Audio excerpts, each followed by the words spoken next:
All right, hey y'all, welcome back. Welcome to Mississippi. I'm in Natchez, right on the river. I'll be here for about another week, but I'm gonna try to get some lectures up. I wanted to tell you, I know papers are due on Friday, the July 12th, I believe. I'll be on the road that day, and I probably won't be able to grade them until the 14th. I usually pride myself on getting grades up really fast so you guys can know what they look like. But just a warning, it's going to take me a couple days to get this first unit graded. Because I'll be driving back down to Lubbock from Mississippi. Okay, so in the first unit, we talked about the Western, sort of the Western foundations of Socrates and Plato, and then we talked about sort of the foundation for the Leviathan, right? The modern state, the all-powerful state, and the reasons that Hobbes said that citizens have an obligation to the state.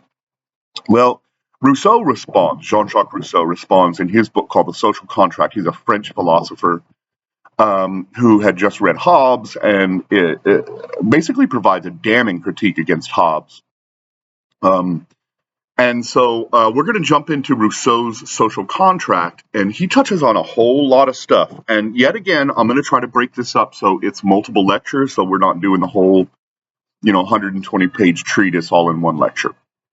Okay, so we open up with the subject of the book, and then he sort of offers an analogy to the family in chapter 2, First Societies.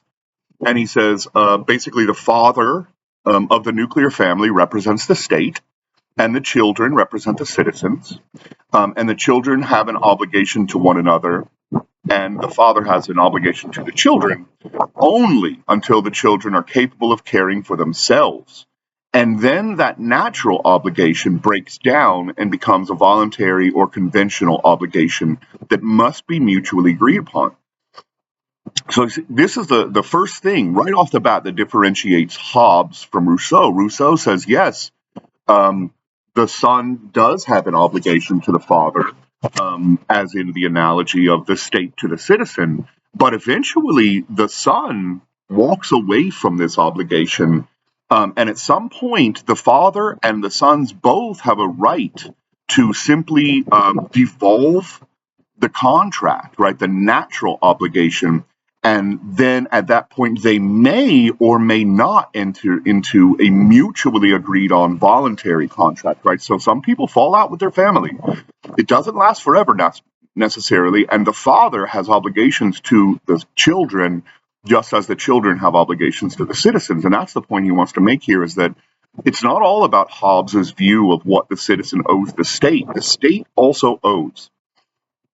And so his big difference in the analogy is that, Rousseau claims that love rules the natural bonds inside of a family, but the rulers cannot have that same kind of biological love for their citizens, right? And so it's not exactly a one-to-one analogy, because the father has internal biological, genetic even reasons for loving their children and making sure that they propagate, while the ruler does not have that strong connection with his citizens. And then so basically Rousseau says that he is contesting Grotius's philosophy and Hobbes's philosophy. So we didn't read Grotius, but Grotius is sort of in line with the Hobbesian Leviathan. And he says, on this showing, the human species is divided into so many herds of cattle, each with its ruler, who keeps guards over them for the purpose of devouring them. And the only just monarchy is the one where there is only a single man alive. And so he basically says the only just societies that have ever existed, or the only just dictatorships that have ever existed in this world, are those of Adam, the first man, and Robinson Crusoe, the fictional character who lived on an island all alone and was his own king. Okay, we'll do two more chapters here. Chapter 3 is the right of the strongest. And Rousseau says the strongest is never strong enough to always be the master unless he transforms strength into a right and obedience into duty. So this is a very interesting quote, and it again, this sort of taps at a criticism against Hobbes, who did say that the force of right can be just and that citizens can enter into a contract, Rousseau says, no, no, no, it's never strong enough. You must eventually change this legitimacy by power and by the sword into legitimacy of obedience and duty into a state, or there never will be a just society. And then he points out the contradiction in what he calls the right of the strongest, right, which is sort of the Hobbesian terminology. If strength is justice, then all acts of strength and violence are victorious, are just, including terrorism, rebellion, overthrow of the government, rape, etc. So if you think of this idea that strength is justice, well, that means that if your state is overthrown, then that's a just action, because you were too weak to be able to hold it, right? And so this causes this natural contradiction in the idea of the right of the just. Okay, chapter 4, he wants to talk about slavery, which is a really hot topic at this time. Remember, abolition movements are happening all across the United States. We have not sort of entered into the Civil War era at this point. We have not even actually signed our Constitution at this point.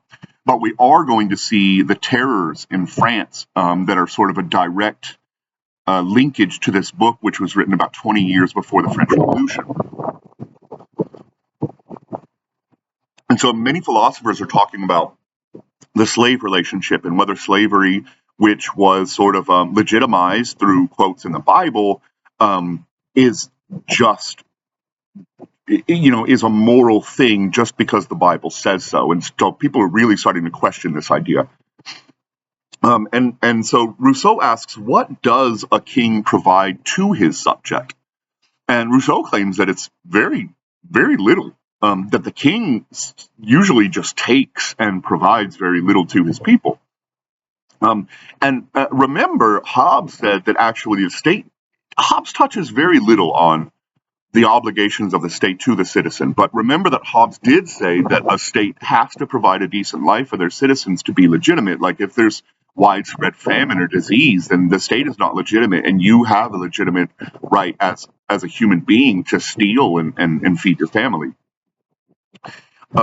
Okay, so he talks about civil tranquility, and he says, what do they gain if the very tranquility they enjoy is one of their miseries? Tranquility is found also in dungeons, but is that enough to make them desirable places to live in? The Greeks imprisoned in the cave of Cyclops lived there very tranquilly while they were awaiting their turn to be devoured. So he's saying just because your state is peaceful doesn't mean that that's a sort of natural freedom for the citizens, right? As he points out, being stuck in prison is peaceful. And the Greeks who were in the cave of Cyclops being waiting to be eaten were being fattened up and were peaceful, but that wasn't for the best for them. So. And then he makes another argument against the Hobbesian argument, and it's the generational argument that we talked a little bit about. And he says there's a generational problem too, right? While the parents have a right to have made a covenant with the ruler, the next generation did not.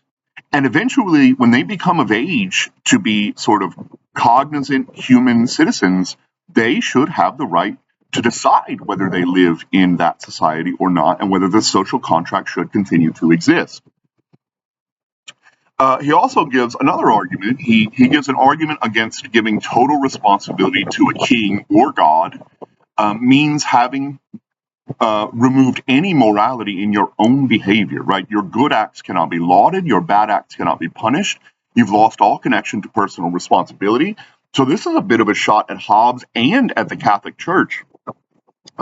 Where Rousseau is saying, look, if you give up all of your responsibility for your actions, like Calvinism suggests, or like some tenets of Catholicism suggest, if you give up all of this sort of responsibility over your own life and your own actions, then you're not even human, really. Like you cannot call that morality. You have no personal responsibility. And this, like I said, this is a bit of a shot at Hobbes and Calvinism. And he says, to renounce liberty is to renounce being man, to surrender the rights of humanity and its duties. For him who renounces everything, no indemnity is possible. Such a renunciation is incompatible with man's nature. To remove all liberty from his will is to remove all morality from his acts. So he's saying, like, you cannot, as a man, give yourself up into slavery to God or to any other man. Because then you lose your life, you lose your freedom, you lose your soul. You are not human at that point. You don't have any responsibility over your own actions or behaviors. And then he also talks about war. He ties it in slightly with his first chapter on power not being just in and of itself. And Rousseau makes the claim that war is not a natural condition of man, as Hobbes claims, but a condition of states. And he lays down sort of the ethical ways, which was interesting, that a state can wage war. He says that an ethical war, and this is really interesting, right? Because there are very few discussions of what is ethical war at this time. So he's sort of groundbreaking in this point. He says a state and its soldiers cannot pillage and rape the people and destroy their property once they've taken over. They have to give them the same rights as your rights are based upon, because now they are citizens of your state. You have to offer them all the rights of citizenship. And then he goes on and he says that states may legitimately kill other soldiers, but they cannot kill or enslave soldiers once the fighting is over, or if they lay down their arms and give up. At this point, they are no longer instruments of the state, but rather simple citizens. Okay, we'll leave it there. That was a whole lot. Like I told you, this guy touches on a lot of subjects. So that was going to be Unit 2, Lecture 1, and I'll see you for the next one.